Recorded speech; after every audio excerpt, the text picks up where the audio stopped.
ئەگەرچی لە پرۆژە بودجەی ساڵی 2015 2016 2017 لە پەرلەمانی عێراق پارێزگای هەڵەبجە وەک پارێزگایشی سربەخۆ بڕێک لە بودجەی بۆ پەرەپێدان و بۆ تەخسیس کرابوو. هەروەها تەعاملکردنی حکوومەتی عێراق لە ڕێگەی وەزارەتی نەوت و پلاندانان و کردنەوەی لقی پارێزگای هەڵەبجەی لیژنەی ئۆلۆمپی عێراق و کردنەوەی نووسینگە لە پەرلەمانی عێراق لە هەڵەبجە وەک پارێزگا بووە.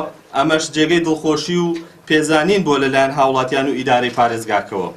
بەڵام ئەوەی جێگەی نیگەرانی و خەم و بە سوێکردنەوەی برینەکانمانە ناونەهێنانی پارێزگای هەڵەبجە و دانەنانی هیچ بودجەیەک لە پرۆژە بودجەی عێراق بۆ ساڵی 2018 تایبەت بە پارێزگای هەڵەبجە.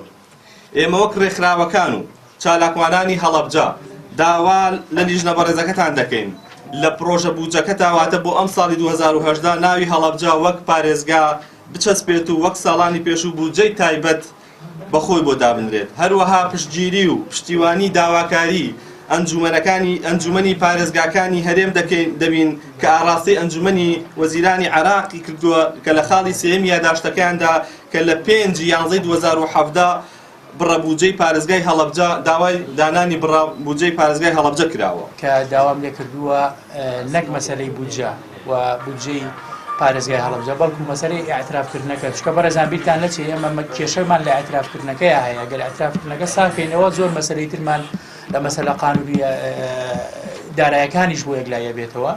بۆیە ئێمە ئەم یاداشتە و هەموو هەوڵەکانی خۆمان کۆکەینەوە لەگەڵ بەڵگەنامەکانە هەموو فراکسیۆنەکان لەگەڵ گەڕانەوەمانە بۆ بەغا ئاراستی لایەنە پەیوەندیدارەکانەکەین و فاتحەیانەکەین بۆ ئەوەی کە لەم ناعەدالەتی و ناقانونیەی حەیدەر عەبادی ئاگادار بکرێن و بۆی چارەسەر بکرێن.